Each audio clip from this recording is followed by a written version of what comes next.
Hi, everyone. So good to see you guys. I hope that everyone had a good Merry Christmas if you celebrated. And now we're like ramping up for the new year. So, hi, Wendy. Hi, Gigi. Hi, Craig. Hi, John. Good morning.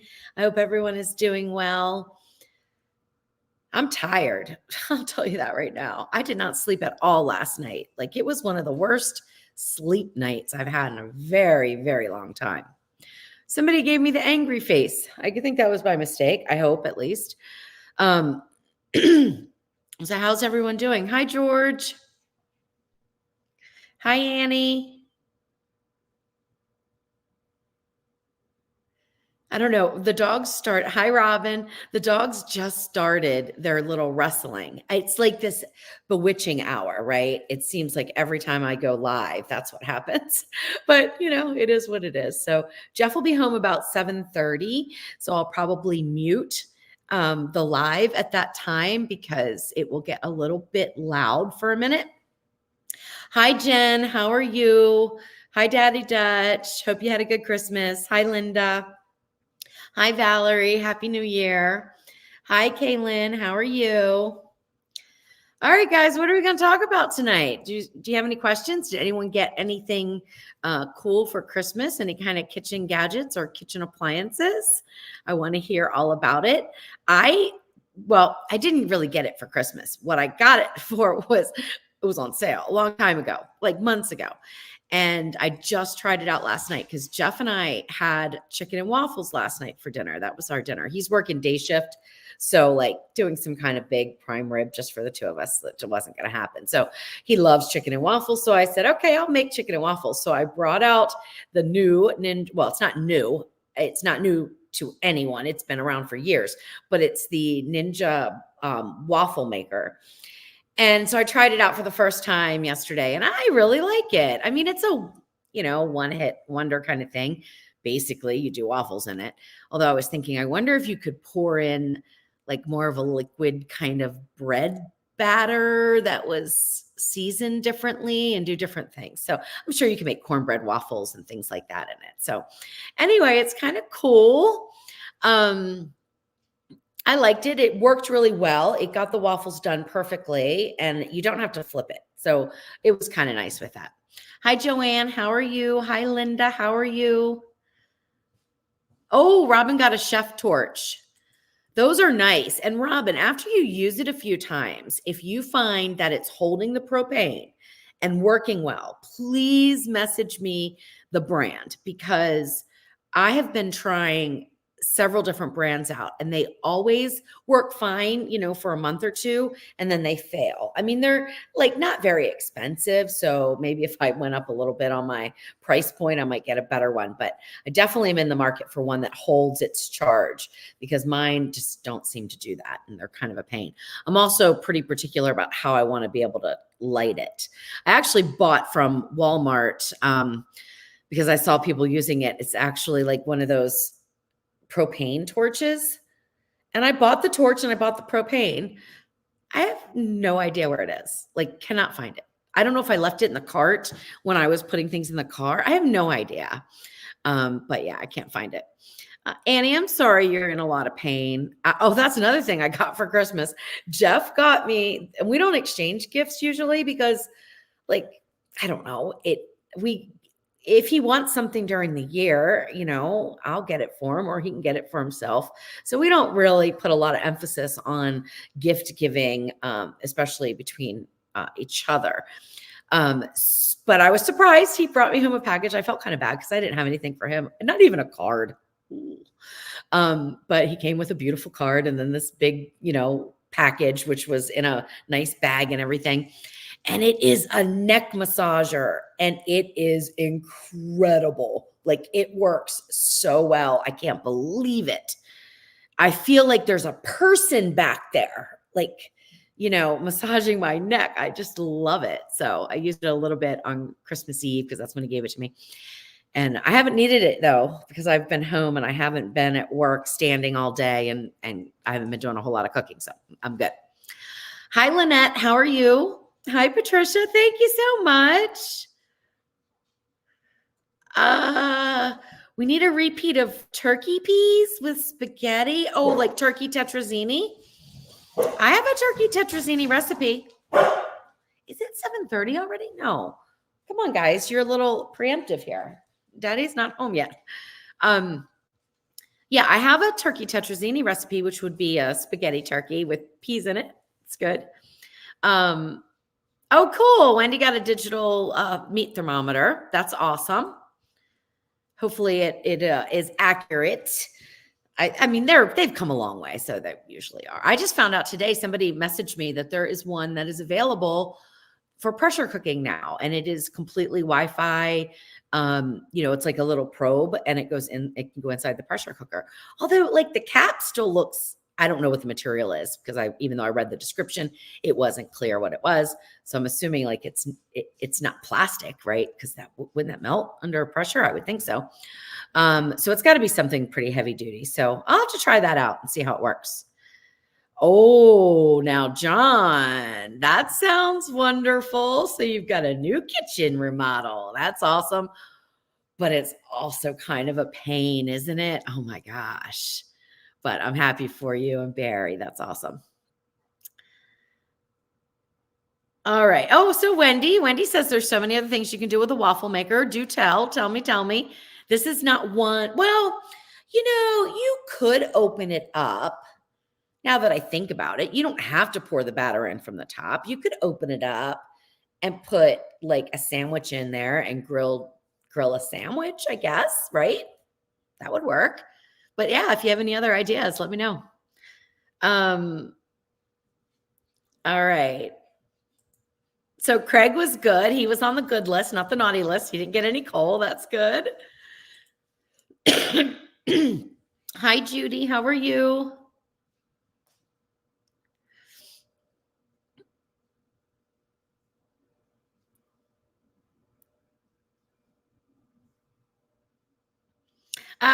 Ian says that hope everyone had a great holiday season and got lots of great presents. I imagine there were a few new air fryer owners who you can convert to new viewers, Louise. Well, I hope so. Speaking of which, I'm trying really hard to get to 300,000 subscribers on YouTube by New Year's Eve. I'm going to go live. Jeff and I are going to go live. We'll go live regardless whether or not I make it or not. But we're hoping that I hit 300,000 while I'm live.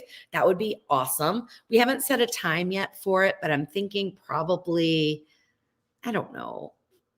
It depends on what the numbers are. I mean, I don't want to be live too many hours, but I want to also be live long enough that people like who have plans, not like me who does nothing, but people who actually have plans, they can maybe pop in before they go out for the night or whatever. So maybe 5-ish.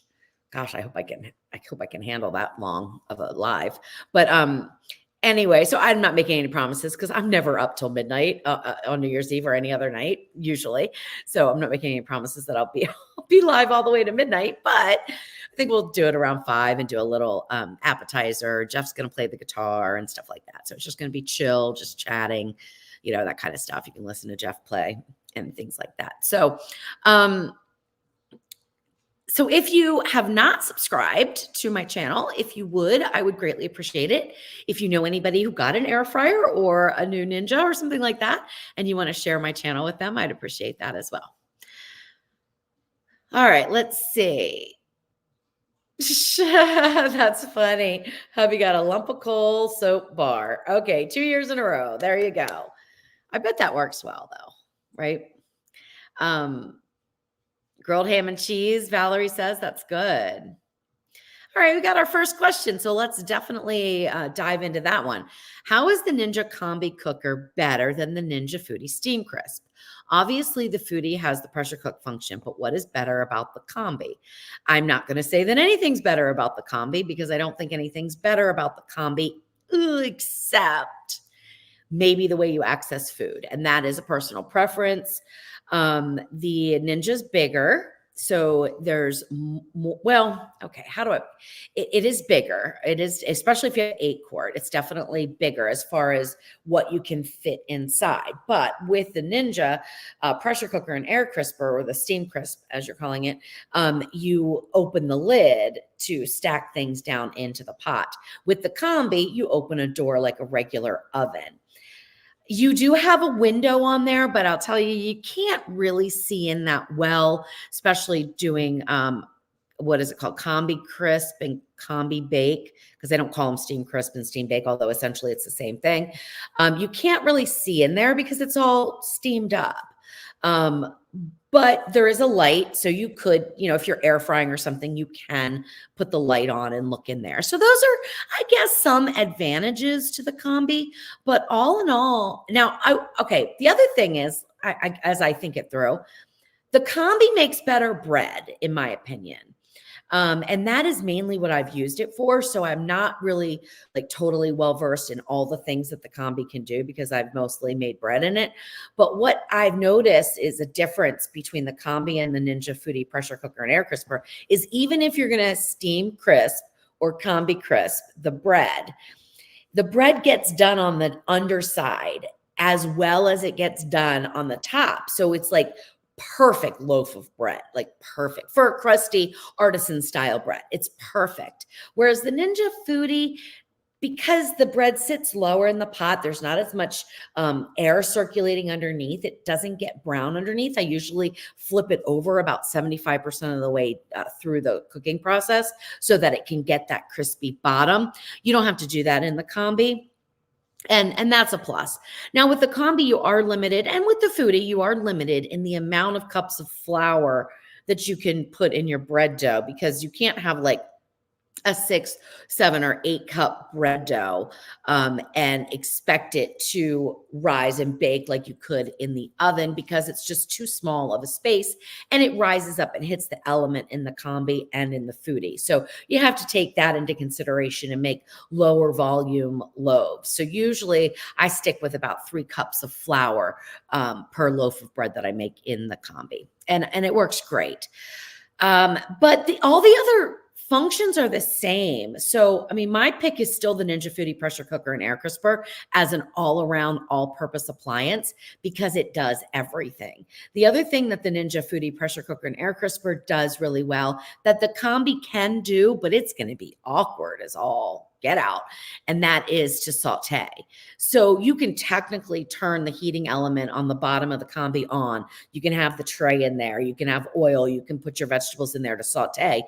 But you've got to pull it out to be able to saute. You can't reach your hand in there and try to saute like you can in the Foodie. So, I mean, for that reason, and probably just there's more functions on the Foodie, that's still my go-to all-purpose appliance. Like if you want an appliance that can do absolutely everything and does everything really well, I would go with the Ninja Foodie pressure cooker and air crisper. And I would get the new model at this point, but I wouldn't get the OL701, which has the probe in it. I think I would probably get the 601 or the 501. The 501 is a 6.5 quart, and the 601 is an 8 quart. The 701 has the programmable pressure release, which is nice, although I find I don't use it. And then it has the built-in thermometer. But the price points have really spread over the years. Like it used to be when they first came out, they were both pretty pricey, the 601 and the 701.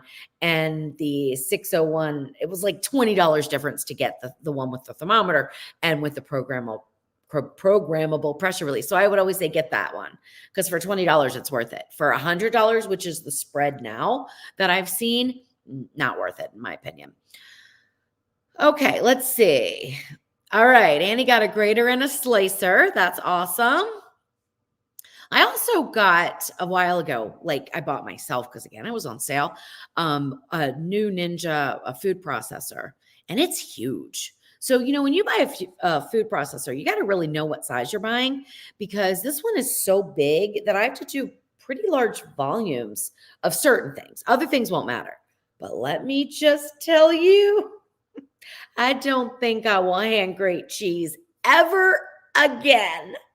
And I don't even care if I need a tablespoon. Well, no, I'll probably hand grate for a tablespoon because I've got to clean that whole thing to use it for that. But wow, it's fast. It works great. Oh my gosh, I was so excited because sometimes when Jeff isn't home and I don't really feel like cooking, like my go-to is I can't pronounce it. So anyway, it's spaghetti with Parmesan, butter, and pepper. It's like Pepe de queso. Anyway, I know I'm not saying that right. And it's so delicious and it's so easy and it takes like under 10 minutes to make in the Ninja Foodie. So that's like my go-to if I just want a quick dinner, and then I'll pair it with a salad or a vegetable or whatever. But I grate cheese for that, and now I can just put in a little, an ounce or two into this machine and boom, got it right away. So that's going to make life a little bit easier. All right, Wendy, that's exciting. An acoustic guitar and lessons. That's awesome. Well, hopefully you can tune in on New Year's Eve if you're not busy, and you can chat with Jeff about guitar stuff. I don't know anything about it, but he does. He is an incredible guitar player, and he's a songwriter. So he does his own music. He's pretty talented.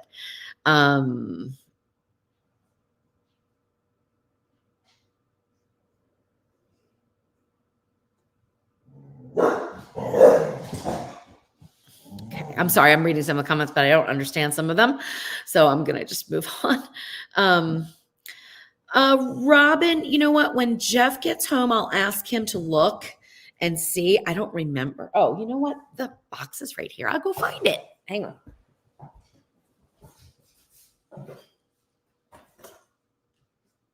Let's see. Well, it's probably going to be hard for you to see it in here. And I don't know. What is it called? Well, let me look, because I don't read backwards. Okay. Confier? Confier, I think. Deep kneading shiatsu neck and shoulder massager. Now, it's no joke, okay? This is not a tickle machine. This is a massager, and it's no joke, like I'm saying. It's no joke.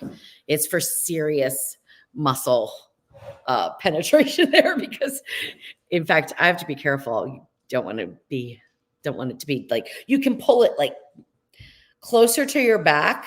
Hey Gus, so that you can okay, I know, I see you. So you can get more pressure, but I don't like to do that. I don't want too much pressure. What would you like to say? Oh, don't undress me live. You always like to do that. That's so uncomfortable. Say hi to, not me. Say hi to your buddies. Say hi. Okay. All right. Enough. Okay. I love you. Yes, I do. Okay. I love you. Okay. Get down. Okay. Get down. All right. Okay, so Valerie got 2 Ninja Foodies. Both are 8 quarts. I love the one I opened. I want to learn how to do cheesecakes and flan in it. I haven't done flan in the pressure cooker. I think I would use steam to do the flan, but or if you have steam bake, that might work really well. I'll have to look. I haven't even made flan before, to be honest with you. In fact, I just had a good flan at least what I consider a good flan for the first time the other day. And that was at a little, like, I'm not going to call it a hole in the wall. It's a little more upscale than a hole in the wall, but just this little place in Corinth, Mississippi. And oh my gosh, amazing. The food was amazing. I should know their name so I can give them a shout out. Not that any of you are ever traveling through Corinth, Mississippi, most likely, but it is really, really good. And we've had a house there for years. I never even knew it was there. So it's definitely my go-to now. And the flan was really good. Cheesecakes are super easy. I've got, I think, 3 different recipes. The one thing I don't have is a plain cheesecake. So I'm going to work on that after the first of the year. Get just a plain cheesecake, like a New York style cheesecake. Nice, thick cheesecake. All right. Hi, Penny. How are you? Oh, Leanne, I'm so excited for you. The 6.5 quart 1 lid and the 11 quart Megazone air fryer. Wow. I am really looking forward to, number one, how you're going to like the Ninja Foodie, because I think you're just going to love it. And then I'm interested to know how the Megazone works as an air fryer. I have a feeling it's going to work really, really well. Ninja does a great job with their air fryers. You really can't go wrong with any of them. Oh, Annie's celebrating Christmas tomorrow because her families haven't had the flu. Oh, I'm sorry about that. I'm sorry about that too. How obnoxious, right? Hey, excuse me. Excuse me. Your mother's talking to you. Hey, little kid, stop showing off. Okay. All right, let's keep on going. Oh no, another sick house. I don't even know what that is, Wendy, but I'm sure it was delicious, and I'm sorry you guys are sick.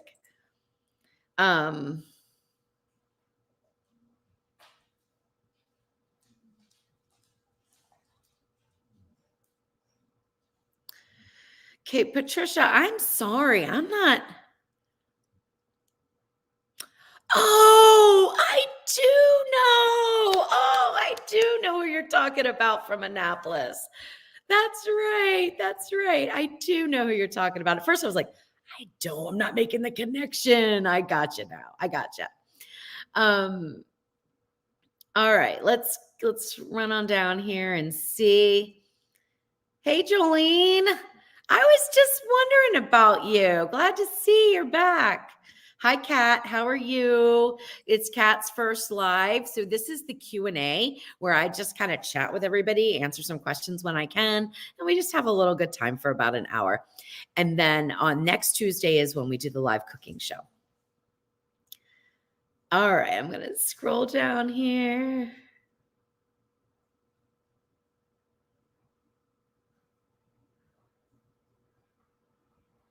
Hi, Barbara. And hi, Crypto. How are you? Barbara, we had a very quiet Christmas. Jeff was working, so he works 12 hours. So he was gone from like 4:30 in the morning until, I guess he got home. Oh, of course, he had a late flight too. So he didn't get home till I think 8:30. And so we had dinner, went to bed. That was it. All right, let's see. Oh, Wendy, the crab rangoons. They're really good. They're really good. I hope you try them. I hope you like them. Hi, Joe. How are you? Joe, I just answered that question. So I think I hope you were here when I answered it, but I did just answer it. So if you could, you can rewind and watch that part of it. It was probably about 10 minutes ago, maybe. But of course, it's a delay. So that message could have come through when I was talking about it. Okay. Hi, Crystal. How are you?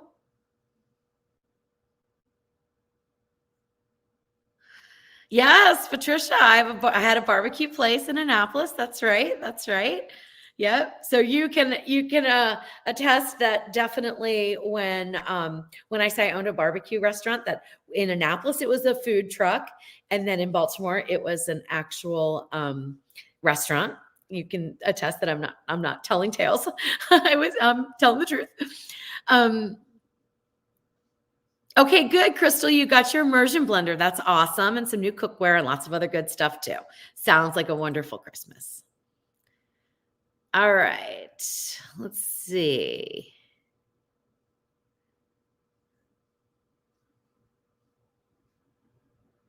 Annie, I don't know if I'll be live at 8.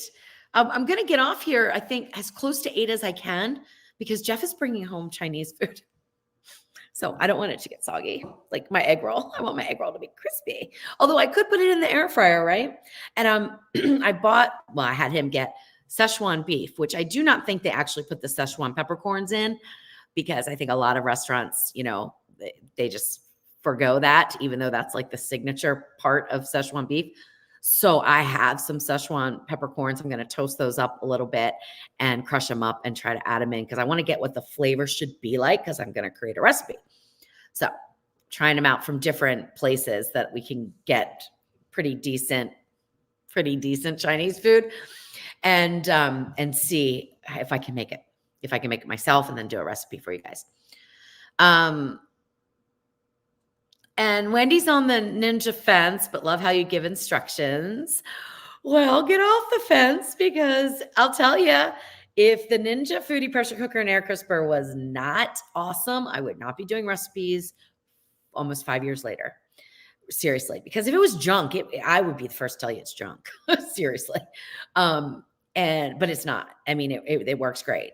I just absolutely love it. I've loved all the models that I've had. I have not had the issues that some people have had, so I've been lucky. I mean, some people have had some issues with them breaking pretty quickly. I have not had that experience, so I'm real happy about that.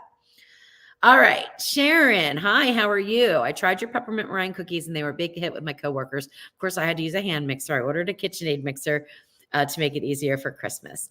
That's awesome. I'm so glad you got a KitchenAid mixer. You are going to love it. I've had one of my KitchenAid mixers since I owned my barbecue restaurant and lived in Annapolis 15 before I got married. So now we're going back 20 years. 20 years and it still works fine. In fact, it's a big one. It's more the professional model. It's a larger quart size and everything. The one I use on my videos is smaller. It's a 5-quart, I think. This one I think is 6.5 quarts, I think. I don't remember, but it still works perfectly fine. I did all the buttercream in it for my sister's wedding. I make a Swiss buttercream and it worked great. So, all right. Oh, great, John. Thanks. The ham and split pea soup. I hope you like it. Yeah, let me know what you think. So the ham and split pea soup, the story behind that is so many people love it. I cannot stand it. Or at least I couldn't. I could not get past the texture. I thought it was sludgy. I thought it was ugly. I did not like it, but I liked all the ingredients. So I'm like, there's got to be a way for me to put a few little twists on this and make it like delicious for me. And if it's delicious for me, maybe it'll be delicious for somebody else who either doesn't like it like me or does like it and just wants something different. So I added in some wine and kept the vegetables kind of chunky, and it was really amazing. So I got that recipe tested and out fairly quickly because it was so easy to make and really delicious. All right, let's see. I'm going to keep going down here. All right, so we got a problem. I tried to make the ham, which I'm assuming is the sugar. Was it the sugar crusted? Yeah. Huh. Okay, so it was the sugar crusted ham. Okay, I tried to make the ham in my Ninja Foodie and I may have misunderstood something. I had the ham on the slow cook function for 2 hours and it was barely lukewarm. Well, that's interesting.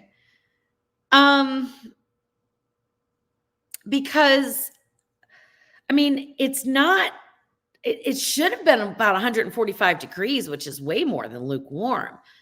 Like that makes me feel like these the slow cooker may work differently on different models or something, because mine has always worked out perfect, but other people have said that they've had issues.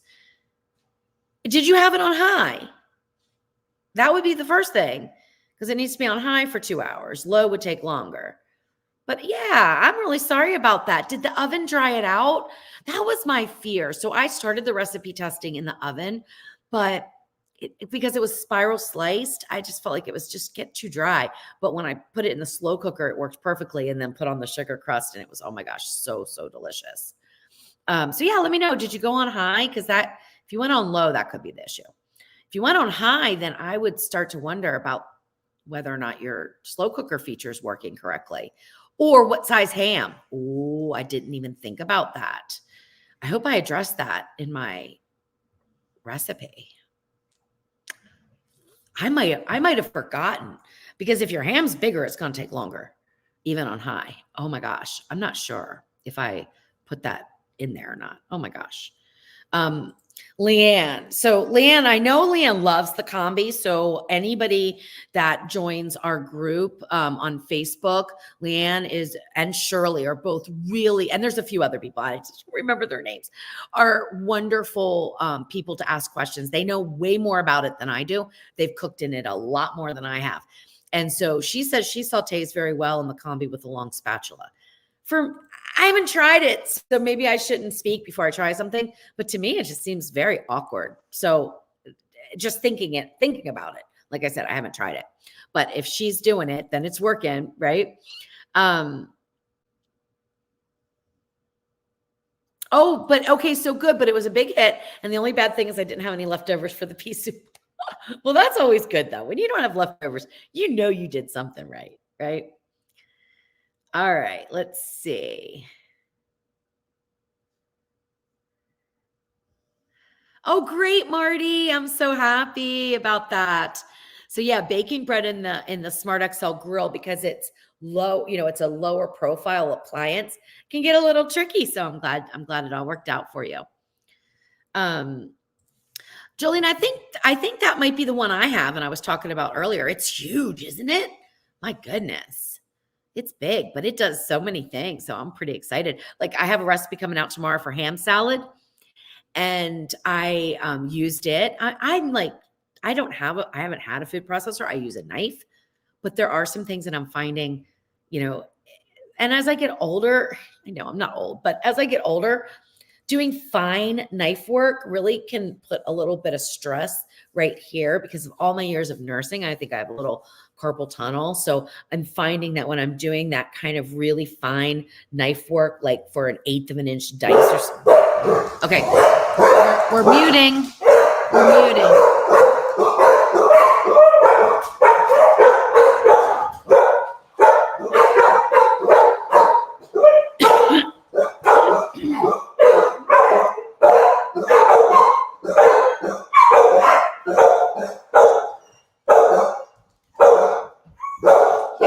Hey. Calm down. Calm down. I'm going to turn you around so you can see this nonsense. We'll watch them. Oh, you're not doing it. Jump.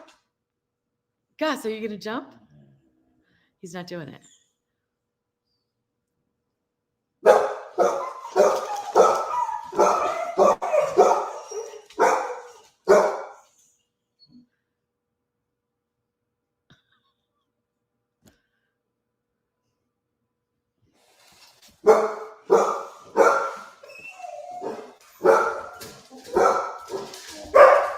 Forever. I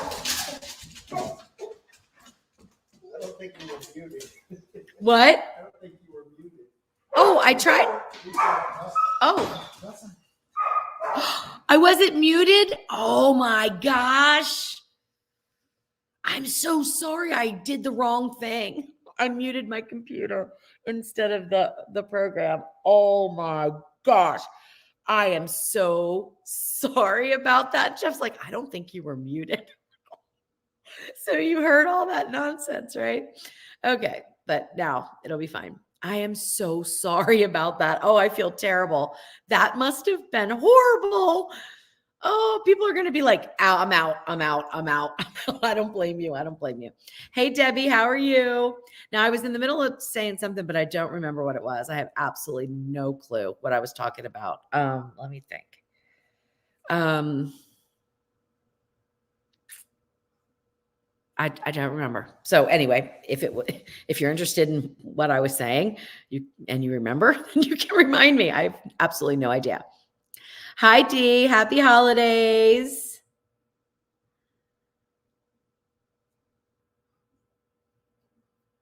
Yeah, Crystal, the grater works great. This one works great. I've had food processors that didn't do such a great job, like it gummed up and everything, like the cheese, because when you have a food processor that does grating, you put a little disc in and then you put your cheese in and then you push it down with your little tamper, I'm going to call it. And some of them get just like go round and round and round and stay in bigger chunks. But this one works really well. I was really happy with it. Really happy. All right. Let's see. Oh my gosh, we're way back to where Gus was kissing me. So I'm way behind here. Let's see. Hey Terry, how are you? And Valerie says the key to a good flan is straining it through cheesecloth before you put it in your pan to cook. Noted. I will do that. Start experimenting. Okay, let's see. Hi, Melba. How are you? Hi, Joni. How are you? Oh, Valerie, I'm so sorry. She lost her fur baby to cancer a few years ago. I'm so sorry. Jeff and I were just talking about that today or yesterday or the day before, or some day recently, about how the dogs are getting older. And it's kind of crazy, like, to think how much older they are. There's our little kitten back there. I don't know where Lady May is, but Lady May is fully recovered, by the way, in case you were following that saga where she was going up to the wall and just like licking the wall. And it turned out to be some severe anemia. Is that Lady May? Yeah. Oh, that is Lady May back there. Oh, yeah. Causing trouble. So she's fully recovered. She's not. Oh, and there's Boots. Okay. Hey, Brittany. How are you? Good to see you. Oh, Kathy, great. I don't know what Kathy just posted in the Possible Cooker group, how new users can subscribe to your channel.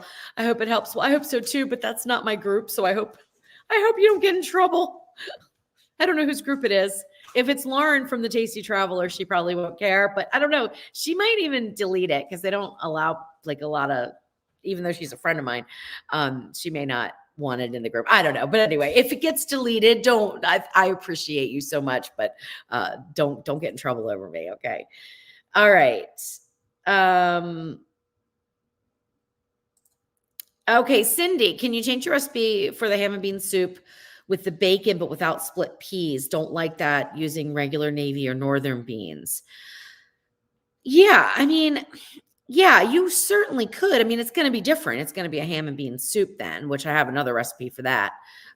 So I would probably just follow that recipe, on my website for the ham and bean. I use lima beans in my ham and bean soup, but you could use northern beans or regular navy beans in that, and it would be perfectly fine. It's going to be like about the liquid amounts and stuff like that. I mean, technically, I think you could probably just interchange it, but it's going to be a different soup, obviously. Now, I will tell you, Cindy, I have always disliked split peas.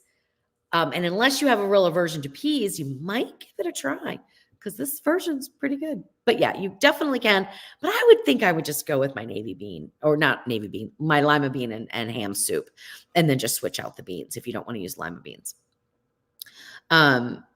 Oh, Barbara, that sounds so good. So Cornish game hen, rice and veggies. I'm going to be doing some air fryer Cornish game hen soon.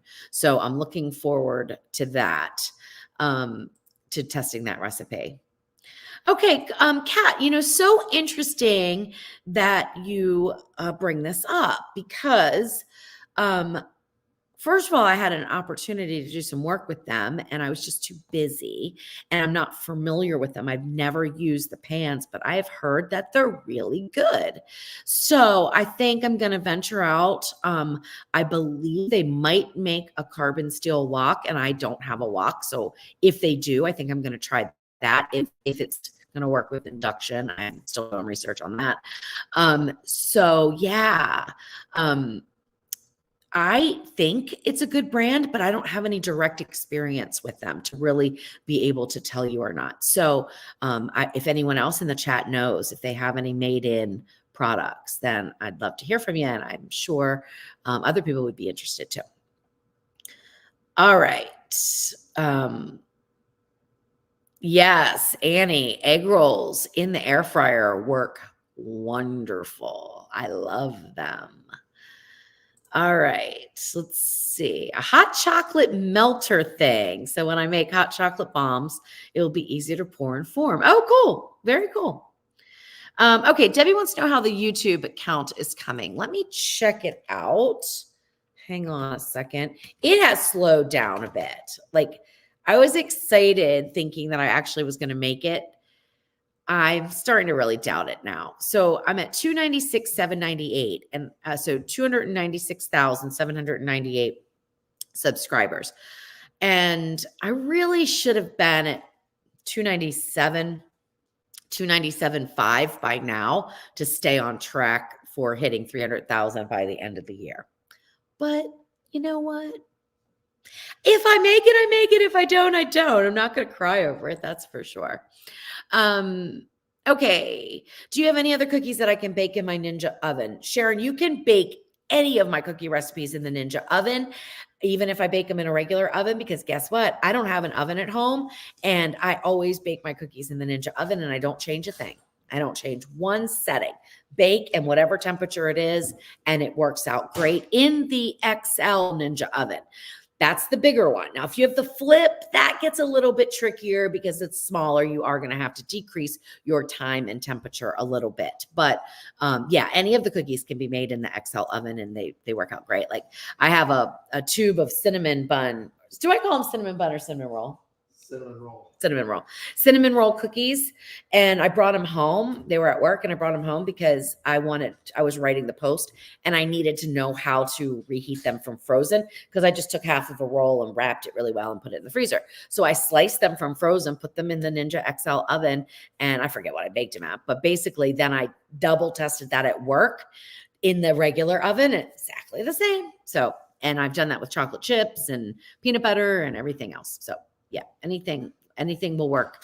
The XL oven, I don't usually make any adjustments. It just works like a regular oven, in my opinion. All right, let's see.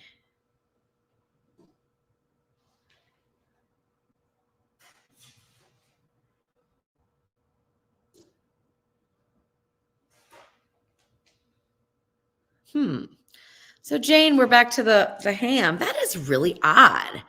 And it was 4 pounds. Mine was, I think, like around that too.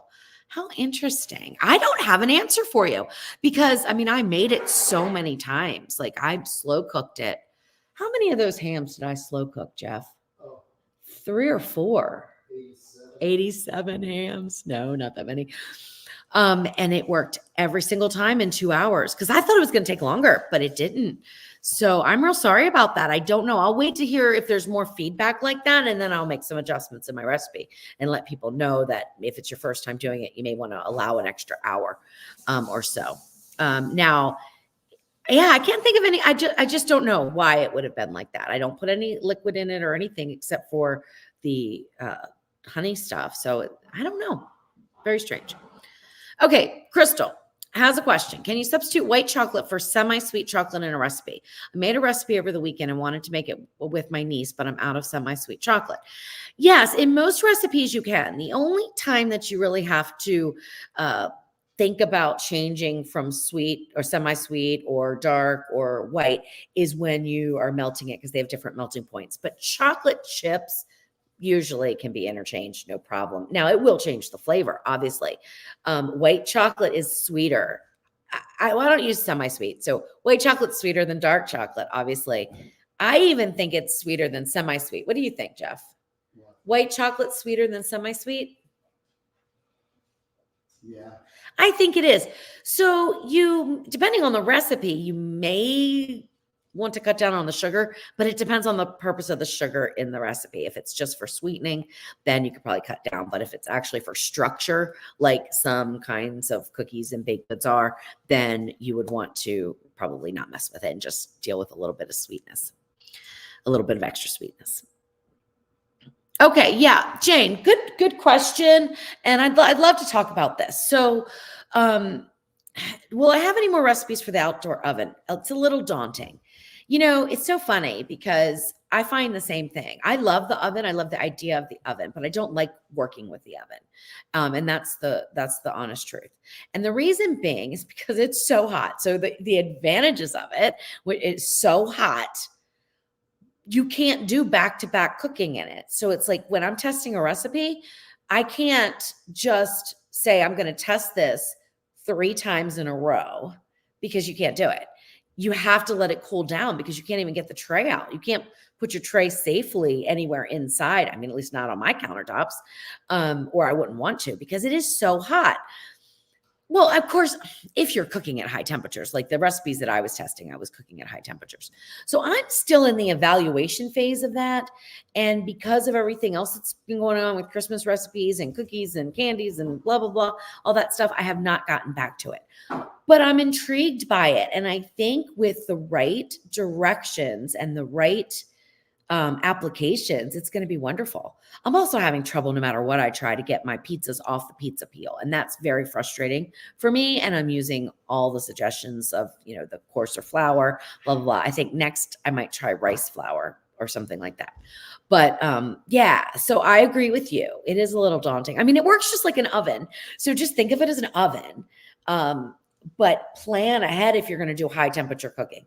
Like you're not going to be able to go from cooking a high temperature casserole to then putting in a pizza, right? Unless you have a place to move that tray to and set it down and then put your stone in. And I'm always nervous about putting the tray like on my countertop or anything or in the sink. It's just so hot. Maybe I'm just being silly. I don't know. Could be. Okay. I am so sorry that I was not muted. We are back to that. No, Craig, I do not need to worry about anyone breaking in. I do not need to worry about that. Yeah, they were welcoming Jeff home. I am so sorry. That is pretty embarrassing, really. I thought I was muted. Oh my gosh. Oh Lord. Thank you guys for being so understanding. And I didn't even lose anybody. I don't think very many people like bailed on me for that. That's funny.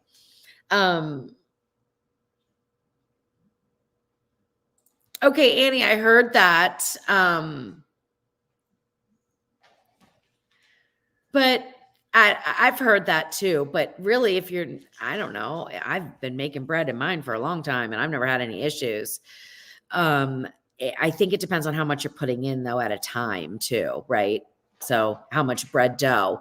I mean, my 5-quart gets a little bit slowed down and a little bit like aggravated with me if I try to do a double cookie recipe, right? So yeah. Okay, let's see here. All right, what air fryer is your recommendation for these days? Now, first of all, my recommendation probably is going to always be the Ninja Foodie pressure cooker and air crisper because it does a great job air frying and it does so many other things. But if you are looking for a standalone air fryer and you don't care if it does anything else, the Ninja Indoor Grill XL Grill is a really good air fryer and it's got a nice wide base, right? So you can do more food in a single layer, which can be important when air frying than you can in the Ninja Foodie. For example, I made chicken and waffles last night. I was able to get 2 full chicken breasts to air fry in the grill and only 1 in the basket of the Ninja Foodie comfortably. These were big, right? And I cut them in half. So I had 2 chicken breasts that I cut in half for 4 pieces. So I had both appliances going. What's really interesting to me now is this 11-quart Mega Zone. I don't have it, but if it works like any of the other standalone dual drawer air fryers that Ninja has, it should work great. But the difference is that you can combine the 2 zones. So you have a lot more area to air fry in, which can come in handy when you're making or when you want to air fry like a chicken or something like that. That's going to, I think, really become a big selling point for that. As far as a single layer, you're still only going to have as wide as it is, right? If you're going to do a single layer. So that's not going to help that much with the volume. I think the XL grill would be the same. I don't know that for sure though. Okay. Because I don't have the other one, but that is on my list. That's on my list to get. I don't use the other smaller dual zone very often. I have the original one, which is, I forget, 5 quarts, maybe. I don't know. 4 quarts. I don't know. It's 2 drawers. It works great, but it's just not big enough, right? It's just not big enough for testing recipes. It's just not big enough for me. So I'm looking forward to getting that, and I'll probably get that in a couple weeks or when it goes on sale again. But any of the Ninja air fryers I understand are great. I don't have their basket style, which is just a single drawer, but you couldn't go wrong with that either. So think about what kind of things are you going to be air frying, right? And if you want to be able to do steam and crisp, which is air frying after steaming, which can come in handy with a lot of different recipes, including bread, then you're going to want the Ninja Foodie pressure cooker and air crisper or the Ninja Speedy or the Ninja Combi. All of them work well as an air fryer in my experience. Okay, let's keep on going down here.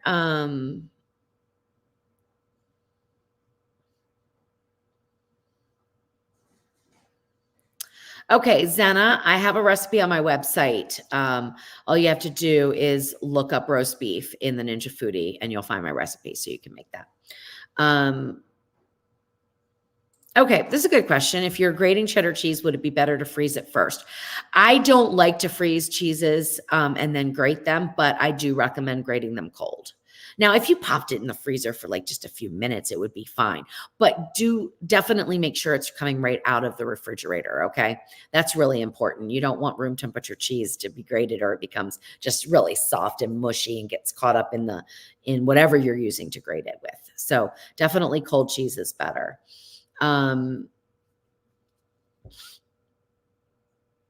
Okay, so Zena, I've done turkey tetrazzini, which is very similar to turkey with an Alfredo sauce. So that recipe is on my website too. Turkey tetrazzini, and you could omit the peas and stuff, and it would be more like an Alfredo pasta. But basically, making an Alfredo pasta, like I have a chicken Alfredo that you could use, which is not a true Alfredo. I definitely break the rules. I definitely use cream.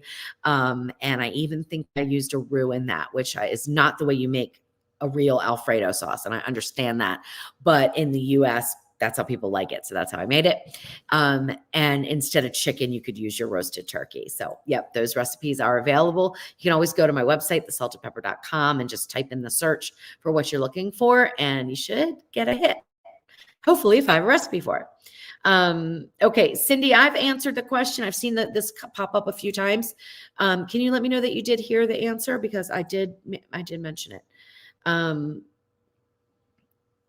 All right. Excuse me. Thank you, Zena. Oh my gosh, I'm so sorry. I did have a nice Christmas. It was very quiet, but thank you very much. All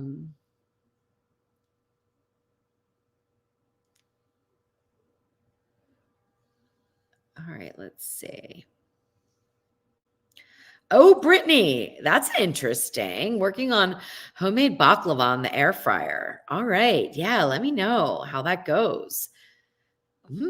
That's interesting. Okay, sounds good. Okay, let's see. So Jolene said she emailed me. I'll get that when we're done. And I probably won't answer till tomorrow though, Jolene, okay? Because Jeff and I are gonna have dinner and then it's time for to go to bed. So I think it's about your mom getting the flip oven. I don't know if that's what the email is about, but I think that's what some of the conversations are about. Yes, that is a smaller appliance than the XL. So you definitely want to make adjustments in your timing and your temperature. So drop them by 25 to 50 degrees and well, John's saying 10 degrees, but you know, John, this is something you and I need to problem solve together because you're so smart. When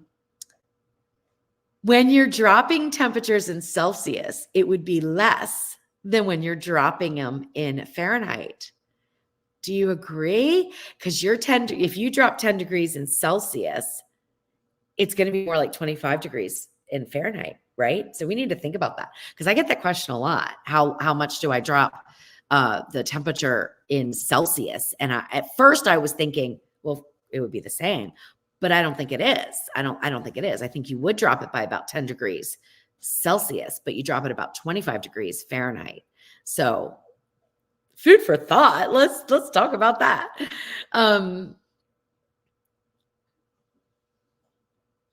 Okay, Zena, you can cook anything in the Ninja Foodie. You can cook mud cake. You can cook anything. You just need to have a recipe and then convert it and see what of the functions, because the Ninja Foodie is basically a little stovetop, a little oven, a little pressure cooker, a little steamer, so you can do anything. Now, sometimes things aren't worth making in the Ninja Foodie, right? Like I'm not going to scramble eggs in the Ninja Foodie. That's just, to me, it's too deep of a pot. It's more of a pain. Some people do, and they love it. My husband does it. He does scrambled eggs in the Foodie. They turn out fine. But for me, I'm like, I'm just going to put a pan on the stove, and if I want to bake a batch of cookies, I'm going to use my oven because I'm not going to layer the cookies and try to get them in the Ninja Foodie, right? You could only put probably 4 cookies on a tray. So yeah, so I'm, there's some times when you wouldn't want to use the Ninja Foodie, but not because you couldn't. It's got all the functions, so you can use it. It just may not be the best appliance. Oh, thank you, Lillian. Thank you so much. I'm so glad that you guys subscribed and enjoyed the video enough to subscribe. That's more important to me than the subscription. Even though I am pushing for this 300,000, I still appreciate that you took the time to do that. And I hope you make the peppermint patties and like them. All right. Yeah, Robin, I tried the cornmeal. Rice flour is gluten-free. Yes. Rice is gluten-free. So rice flour is gluten-free. Let's see. Kat, hi, I have an Instant Pot. Are your recipes interchangeable with them? I have the Ninja Grill and air fryer and I don't like it. Overcook everything. We'll definitely take your temperatures down a little bit with the Ninja Grill and air fryer. And I think you'll find that you have better results with it. But yes, any of my pressure cooker recipes are compatible with the Instant Pot. Usually no changes are needed. Usually. I mean, some people have said there's like little nuances here and there, but not too often. Hi, Dawn. How are you? So the cats were back there playing around, I guess, right? So funny. So funny. Okay. This is a good question. I don't care about the brand, honestly, of my all-purpose flour. I usually get it in bulk from Sam's Club, and it works fine for me. As far as if I'm making pizza crust, I am going to do 00. Again, brand, whatever you want. I don't find them to be too different. Now, some brands will have different protein amounts, but basically, I just go with whatever's on sale. Seriously. And I haven't seen any issues, especially with all-purpose flour. It just seems to be like whatever. Now, bread flour, it's interesting because I never made bread. Well, I should say never. I don't usually make bread with bread flour because I never made enough bread to warrant having bread flour on hand. But I always had all-purpose flour. So I was making bread with all-purpose flour. And you absolutely can. It works. But let me just tell you, if you want to make bread easier, get bread flour. Oh my gosh. I could add so much more liquid to it. And so it's a better consistency and it was still very workable. Whereas if you add a lot of water to it, all-purpose flour bread dough, it can get a little, it gets a lot sticky. So anyway, I was pretty impressed with the bread flour that I used but no brand in particular. I think it's Sam's Club too. So I'm not a big brand name person. I just go with whatever I can find and it is less expensive. And if it doesn't work, then I won't get that brand again. Like if it doesn't work with how I'm used to it working, then I won't get that brand again. So Kat says, I'd love to see more recipes using the grill and air fryer. I'm terrible cooking with mine, so it sits and collects dust. So Kat, any of my air fryer recipes, 99% of them I tested in the grill. So I've tested them in a bunch of appliances to find out whether or not they work. So my process of when I'm doing a recipe, even if it says it's air fryer, right?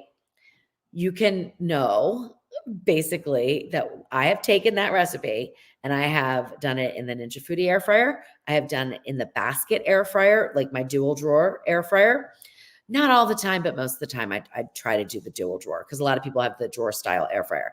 And I've tried it in the Ninja Foodie grill. I don't do it in the oven anymore because I don't think the oven is a good air fryer. And it's just a waste of time for me. I don't get the results I want, so I don't test them in there anymore. But the grill works great.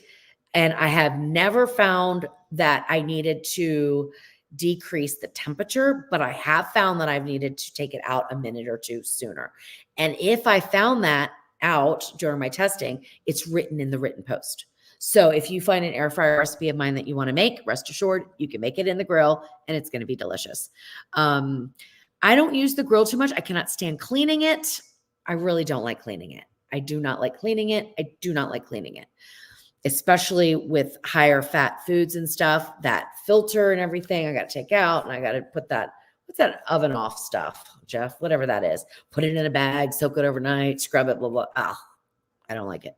So I don't use it as much. I don't even like cleaning the pot, which seems so silly. I'll clean the Ninja Foodie pot in a minute, but I don't like cleaning that pot. I don't like the grooves. That's another reason why I don't use the Speedy as much. Honestly, I don't like cleaning in the grooves. I know it sounds silly, but I like the smooth, round Ninja Foodie pot because it comes clean, lickety split, easy peasy. All right, let's keep on going. Annie wants to know how the chickens are. Jeff, that's on you. Where are you? I'm over here. You're behind me? Huh? They're great, all accounted for. Okay, the chickens are great, all accounted for. That's the man's response. The female response is, I got the cutest little egg the other day. It was like about this big, and I have no idea why my full-grown chickens laid this little tiny cute egg. I'm starting to worry, like, did they sit on an egg and hatch an egg and have a little baby, and I didn't know about it? That didn't work. That didn't happen. But anyway, yeah, egg production's down a little bit because it's darker, less light, during the day, it's colder. And it's the light though that makes the difference with the eggs. But yeah, they're great. They're doing great. I don't like the rooster. I'm afraid of him. He stays in the pen. We have 2 escape artists. They jump out here and there, but guess what? They jump back in. So it's a beautiful thing. And the dogs don't chase them. I'm so excited about that. Jeff did that when I was like not here because I'm a nervous Nelly. So I would have been freaking out the entire time and probably caused a big fiasco with everything because I'm just so nervous about it. But Jeff introduced the dogs to the chickens and now the dogs and the chickens get along. So even in the morning when I let the dogs out, if a chicken has escaped, I don't have to worry about it because they don't eat them. I'm so excited. Okay, that's the female response. Okay. I hope everyone got a kick out of that nose. I'm just kidding, right? But yeah, short and sweet. That's my husband. Long-winded is Louise. All right. All right. So we've got Barbara. I love my Combi. Use my pressure cooker to make ham and split pea soup in that and chicken, mashed potatoes, and veggies in the Combi. That's awesome. Well, if you overcook when you're in the mood, then you have leftovers and you don't have to cook for a couple days, right? Yes, Debbie, I did sweet potato fries and they turned out amazing. And there is a secret. So it's on my website. So you can go look it up. And I also have a video for it and it's really great. Okay, Todd, this is a great question. Does the air in the Ninja Foodie circulate differently when using the air crisp function versus the bake roast function? It's not that it circulates differently, but the fan speed is different from what I understand. And this is based on a Reddit thread that I read years ago when I was trying to dig and get this answer. And one of the engineers that had worked on the Ninja Foodie said that the fan was a little bit slower on bake roast versus air crisp, which makes sense. So air crisp is going to push the air. It's a faster fan. It's going to dry things out more and it's going to push that air down to circulate better, right?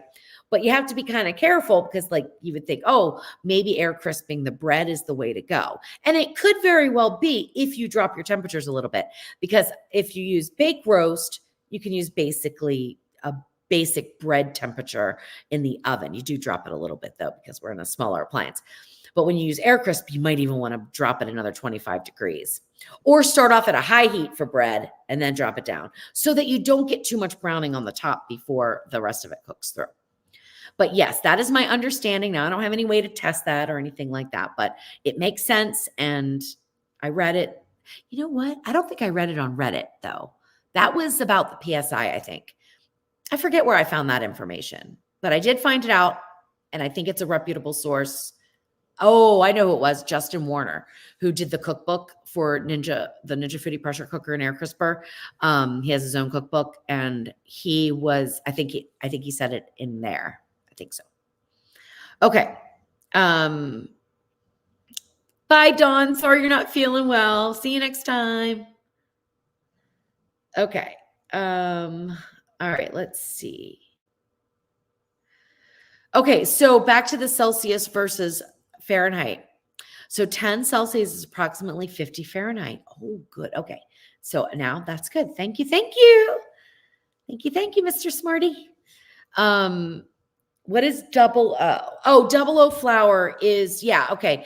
What is double O? Double O flour is a special blend of flour made for pasta and pizza crust, and it has a different protein amount. And I don't remember off the top of my head if it is less protein. I think it's more protein than all-purpose, but less than bread flour, I think. But don't quote me on that.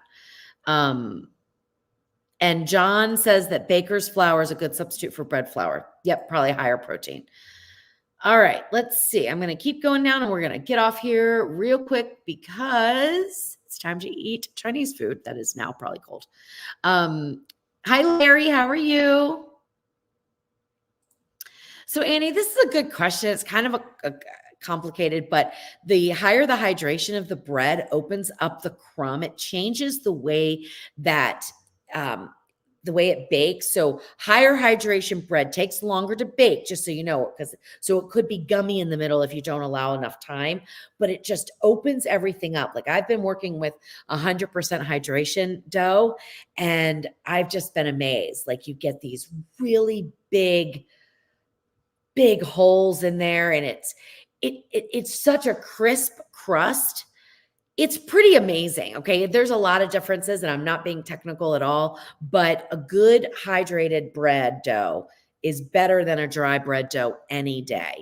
So even if you don't go to the extremes of 100%, because it's not something I recommend doing for anybody who's just starting out making bread, you want to stay around 70% hydration because it's going to maybe 80, because it's going to make it a lot easier to work with the actual dough. It's not as sticky and you don't have to go through all these. You have to do all these folds. You have to strengthen the gluten. I mean, it's a process. It's a whole day to make this bread, sometimes two. But yeah, okay. So a funny thing, I have a video that I have not released because it is an hour-long video, an hour. On how to make bread dough without a recipe, because I don't believe in making bread dough with a recipe, because I think that sets you up for failure immediately, because you may not measure exactly like somebody else measures. You may not have a scale to measure with grams. And so I don't do it that way. I never have, because I don't want to be bothered. When I want to make a bread dough, and I'm not talking about when I'm trying to make my 100% hydration, I do measure there. I do use grams. It's more complicated. When I'm just making bread because Jeff and I want to have French bread or whatever bread for dinner, whether it's an enriched dough or whether it's just a lean French bread, I go by a ratio, a basic ratio of flour to salt to yeast, right? And I don't remember what it is. I think it's 1 cup of flour, half a teaspoon of yeast, and a half to a whole teaspoon of salt, depending on the bread and how much flavor I want in the dough, right? Because salt is one of those funny things. It helps develop the bread, but it can also inhibit the yeast growth. So you don't want to go too crazy with the salt. And then as far as the water goes, I add it until the dough tells me it's done, it's ready. And I go by the way that it holds on the bottom of the stand mixer. And it's kind of cool because when you think you've got it, you'll see it'll start to lift all the way up the dough hook, the bread dough will, and it will be clean on the bottom. And that you don't have it. That's not right. That's not hydrated enough. So you add in another couple tablespoons and you use that to wash the bowl with the bread dough. And then as the dough goes around and kind of sloshes this extra little water around, it absorbs more of it.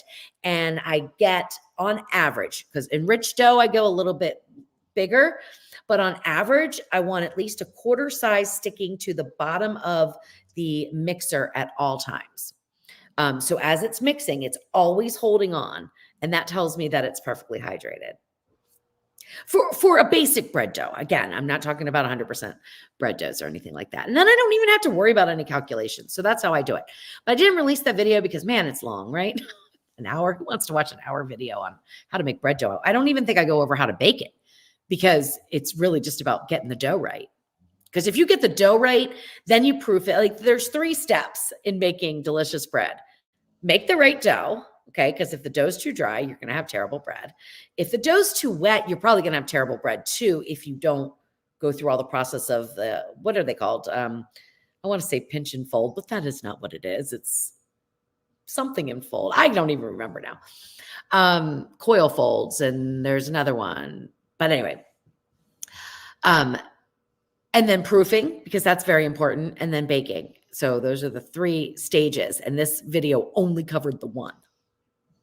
I did show the bread at the end done, but it only covered the one, and it was an hour. So I think this will end up being like a workshop. I'll do, like 2 hour long or 3 hour long sessions, and then get people to come into the workshop, watch the videos, and then we'll make bread together. I think that'd be so much fun. Okay. Okay. So Lillian's got a terrible bread, Baker's Choice from Aldi. It's the worst brand to get. Okay. Okay. Noted. I've never tried Aldi's bread flour. So good to know. Good to know. I have somebody emailing me now. They started a couple days ago. We're having an email exchange, and she's having a lot of trouble with her bread rising, and we're trying to figure out why. And it seems like she's doing everything right. So I will find out whether she was using that type of Baker's Choice from Aldi. All right, let's see.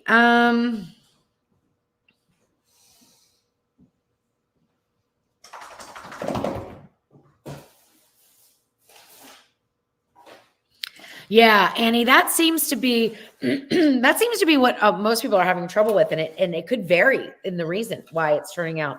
I mean, you have to proof bread twice usually, except pizza dough doesn't always have to be proofed twice. But yeah, there's a lot of things that can go wrong, and for some reason, I've just always had luck with it. Right? It's just like candy too. Like I can make candy just by looking at it. Like it just seems like it just goes smoothly for me. I don't know why. And other people struggle terrible. And finding the one thing that is different is kind of hard, if you're not right there in the kitchen with them. That's why I want to do more cooking stuff, like where people are comfortable enough getting on camera with their phone and show me what they're doing. Because once I see what you're doing, I can tell you where to fix things. But it's hard sometimes communicating via email to get to that part. Oh no, Wendy, all of her chickens. We lost 5 to predators too. So I know that's terrible. All right, let's see. And I'm sorry, your first, rest in peace, my first fur baby. Sorry, Wendy. Well,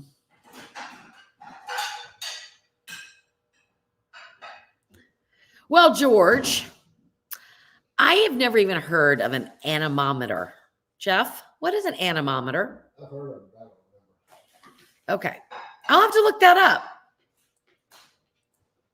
And see if I can figure that out. That'd be cool.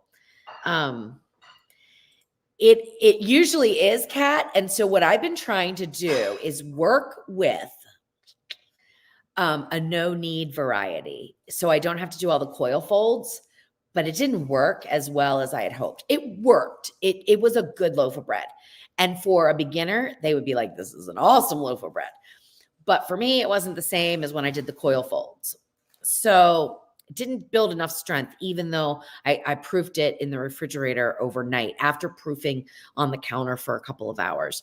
So I'm going to try to do a hybrid where I do build some strength in and then have it just sit overnight in the refrigerator in whatever you're going to bake it in, because it's kind of hard to move once it's proofed and ready for the oven. So I like to minimize that. Although one loaf that I did, the loaf that turned out like absolutely perfect, I could pick that one up and it did not collapse. And if anyone has ever made high hydration dough and proofed it, it collapses so easily. And this one did not. It was so beautiful. I was like, Jeff, look at this. Look at it move. Look at it jiggle. It was so amazing. Like bread making is probably one of my biggest hobbies, and I am not an expert at it, but I love trying it out. Love doing it. All right. Wendy, any digital thermometer should work in the air fryer as long as like you can get the probe out. Like it's got to be a probe kind to go in there. Like you wouldn't put your instant read in there and leave it in there because they're usually plastic casings, so they would melt. But any probe thermometer can go into the air fryer. It depends on how your air fryer closes, whether or not it's going to pinch it. Like I've had one of my Pampered Chef ones I was using inside of the Ninja Foodie, and the way the Ninja Foodie closed, and I didn't put it in the right position, I guess, and it pinched it, and it doesn't work reliably now. I mean, it works, but it's like a little short because basically I pinched the wires. So you just have to kind of be careful about that. Yes, Kat, absolutely. And so with my method, you don't take anything into consideration except what the dough tells you it wants.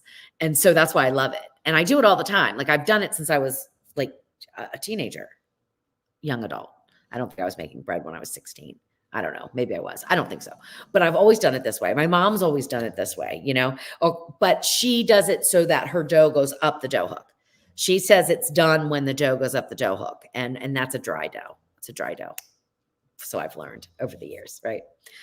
But she makes wonderful bread, but she makes sandwich bread. So like I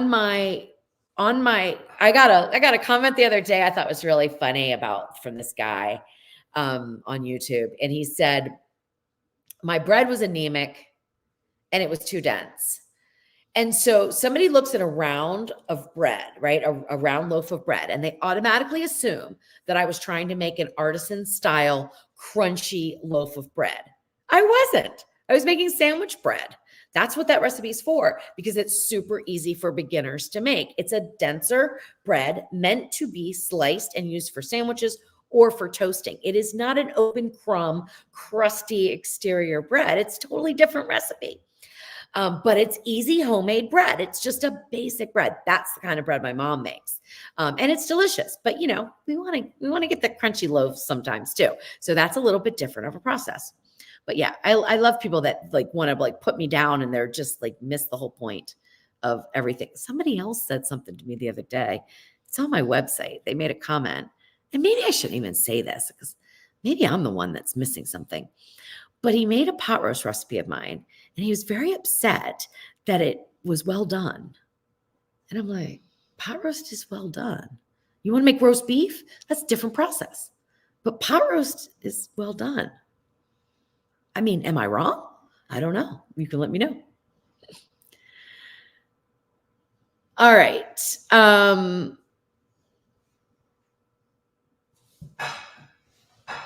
Yes, Jolene, you got it. It's reading the dough, not the recipe. I love that. I wish I would have thought to say that in the video. Read the dough, not the recipe. That is great. That is perfect. Okay, so Kat, if I'm making 100% hydration dough or I'm making pizza dough, I will do the Windowpane test. Yes, but not like everyday bread. No, I'm not. No, but I mean, it's just a good way to tell, and it's a good thing when you're first starting out too, to be able to tell whether or not you've got enough strength in your gluten for your bread to rise and hold its shape and be nice and airy and open and things like that. So yeah. All right, let's see. Hi, Practical Outdoorist. Thank you so much. I'm so glad you enjoyed the recipes. All right, Annie, as a question, do you use the wet yeast or the dry yeast? Which is better? I tried to make bread with dry yeast, but came out of the oven so hard. Okay, so I don't use baker's yeast, which would be the wet yeast that I think you're referring to. I've never seen it. I don't buy it. I use, let me get this right, because I used to use active dry yeast, which has to be proofed before you put it into your bread dough. Now I use instant yeast, and I've had great results with it. So I use dry instant yeast. So there is a difference between active dry and instant. Make sure you know which one you have. If you have active dry, you need to proof it with warm water, and a little bit of sugar helps. Although French bread, technically, you do not use any sugar. It is lean. It is 4 ingredients. Flour, salt, yeast, and water. That's all that goes into French bread. Okay. Lean dough. And if you put any sugar in it, it's not really French bread, to be honest, although people do it all the time. And I won't tell anyone if you do too. But when you see my recipe come out for French bread, if I ever do one, it's not going to have sugar in it because it's not technically correct. Now, if you want to add sugar to my recipe, it's fine too. But yeah, so you kind of have to know which one you're working with and then treat it accordingly. But instant yeast, I've had great success with it and works great. So that's what I use. Thank you, Zena. The salt and pepper is my most favorite cooking training for non-cookers of the Ninja Foodie. Thank you. Thank you so much. Hey, Barbara. Goodbye. I'm getting going too because Jeff's already starting to dish out dinner. So I'm gonna go by here real quick and we're gonna say goodbye. I don't know what a bread improver is. You have to tell me, John, what a bread improver is. Never heard of that. And Jolene says Mary's Nest has a no-knead bread. It was the first bread I ever learned how to make. Very good.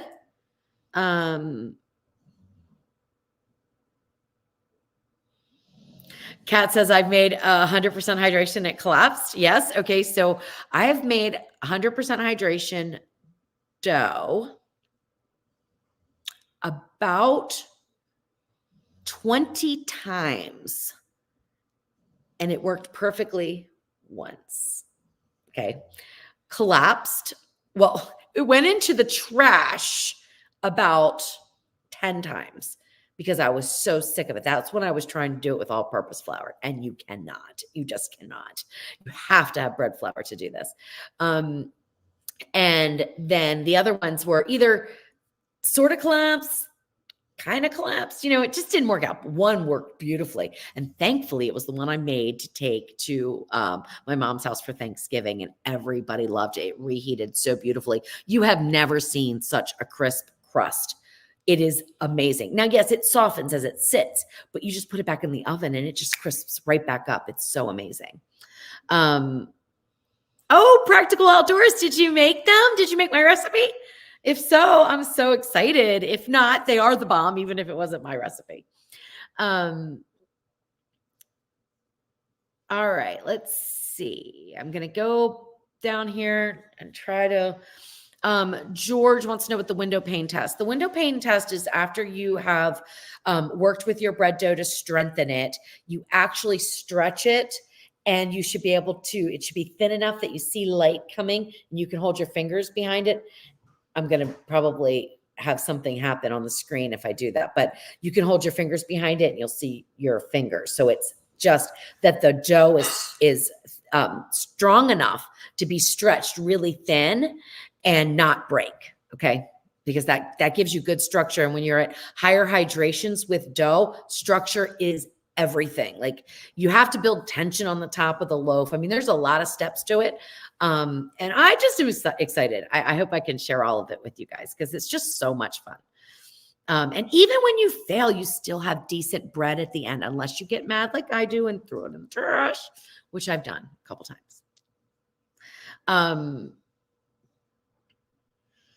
Oh, that's awesome, Lorraine. Thank you so much. Happy New Year. I really appreciate that. Thank you so much. All right.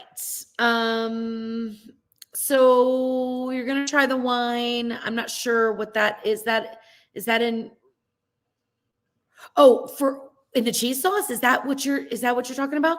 Lorraine, I'm not quite following that. I'm not sure I know exactly what you're talking about. I have a pie crust recipe on my website. You can look at it, Jolene, and see if you like it. I don't know why it wouldn't come together, but it always seems crumbly. You got to refrigerate it for 30 minutes. So that could be the problem. I mean, it looks crumbly. It looks terrible when you put it in the refrigerator usually. I mean, if it's really, it depends on how you make it. I'm talking about an all butter crust. If you use Crisco or some other things in it and it's not an all butter crust, it's a lot easier to make that kind of dough. But if you're talking about an all butter crust, it is going to be crumbly, and then you wrap it and put it in the refrigerator for a little bit, and then you can pull it together. Okay.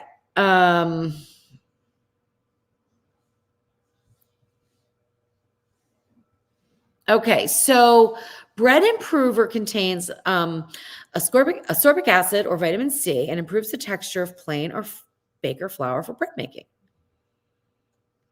I've never heard of that, John, so I will be looking that up tomorrow. Okay. Let's see. Oh, I love that. Oh, thank you, my salty gal. I love that. Thank you, Wendy. All right, guys. Yep. Good night. I think we're going to say good night. And hopefully you guys can tune in to New Year's Eve and just, let's all just cross our fingers and hope that I will hit Jeff and I should, because he's a big part of the channel. We'll hit 300,000 on New Year's Eve. I'm so hopeful for that. Now, somebody was so kind. They sent me all of the prompts for how to get things to happen on the screen, and I don't remember them. But I think 2 thumbs up might be fireworks. Okay, there we go. That's for New Year's Eve. Yay, yay, yay. All right, I will see you guys next week. I'm scrolling down because I don't want to, again, we're hanging up the phone and I want to make sure I don't hang up on you.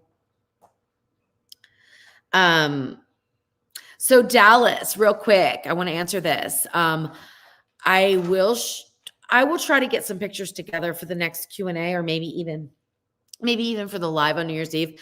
And nobody took a good picture of the cake. Seriously. But anyway, it turned out nice. I don't have the recipe for the Swiss buttercream on my website, but I was thinking about that. And I was like, I should really just put some of these recipes up there. Plus the cake that I made, because at first she was going to have a brunch wedding. I made a whiskey mocha chocolate cake. Oh, it was so good, with or without the whiskey, because the whiskey, you didn't really taste it, but it was so good. And then I made an orange mimosa cake. So she had a chocolate cake on the bottom and an orange mimosa cake on top. And oh my gosh, it was so good with the buttercream. So I made a mocha buttercream for the bottom, and I made an orange cream buttercream for the top. And it was so good. And then I used candied cranberries that sort of cascaded down the cake, right? And what else did I put on there? Oh, I made white meringue roses that went around the edge to cover the seam where the bottom layer, the top layer comes together. It was a nice cake. It was a nice looking cake. It's hysterical to try to put the final coat of icing and stuff on in the hotel room. The lighting was horrible, so I didn't get it as smooth as I like, but it tasted good and everything went well. All right, guys. Hey, Glam Dolly, how are you? Thank you so much. She said, my home looks so cozy. Thank you so much. And we'll see you New Year's Eve. And we're going to do it right here. We're just going to take everything kind of over there a little bit. It's going to be real laid back. We're going to be in chairs. We're going to be having some appetizers. I don't even think I'll have shoes on. Well, I don't know, maybe socks, slippers, something like that. Really, really laid back. I wish I could be in my pajamas. That would be lovely. And we're just gonna have a good time. Did I see the bubble? I have seen the bubble. There we go. Yep. Kat, I haven't decided yet what time we're going to be on. I'm thinking 5-ish or so. But I will post it when I know what time we're going to come on. I'll do a thing on StreamYard. So I'll probably do that the day of. I'll judge to see where we are in the numbers. If we're getting closer to 300,000, which I don't think so, because I'm not sure we're going to make it to that. But if we're getting closer, then I'll go earlier in the day. If we're kind of far away, I'll go later in the day. But I don't think I'm going to go much more than 5 o'clock. Later than that, because I want people who have a life, like I said earlier in the video. If you have a life and you're going out for the night or whatever, or spending time with family, I want people to be able to just pop on and say hi if they want to, and then go about their New Year's Eve. Jeff and I, we don't have lives, so we'll be here doing our normal stuff, which is listening to the guitar. And I don't know, I was thinking I might make some champagne punch. That stuff is so good, but it can be very dangerous. But I was thinking about making that, or mulled wine. So I'll look at what the temperatures are going to be like, but probably the champagne punch. I haven't had that in years, and it's just so good. And maybe I should put a recipe for it in case anybody else wants to make it, because it's pretty good. It's potent though. Oh boy, got to be careful. All right. I know my egg rolls are already soggy. We're going to put them in the air fryer. That'll be fine. I've got to toast the, Szechuan things anyway. I wish it could be a pajama party, Annie. That would be, oh my gosh. Like, maybe I will. I've got nice pajamas that would show up fine. Jeff, what if I wear pajamas on New Year's Eve? Go for it. There we go. I might be able to. That's right. John's seen me in my PJs because I'm like, John, after a Tasty Tuesday, if I chat with him a little bit, I'm like, John, I'm sorry, I'm going to be in my PJs. So I could put on some nice ones. I got some animal ones that people would appreciate. So yeah, who knows? Or maybe I'll do my wild at heart ones. I like those. Maybe. All right. All right. Thank you guys for another wonderful night. And Jeff and I are going to go eat our Chinese food. And I hope to see you on New Year's Eve. But if not, you have a very happy new year. And we'll see you next Tuesday for our cooking show. Okay. Hey, Randy. Sorry, we're just now closing down the chat. Love you too, John. Good night, everyone. Oh, Gus wants to say good night. Come on, say good night. No, say good night to them, not to me. Say good night to them. Okay. Okay. He's like, okay, Mom, get off. Mom, hang up the phone. Okay, I'm hanging up the phone. Love you guys.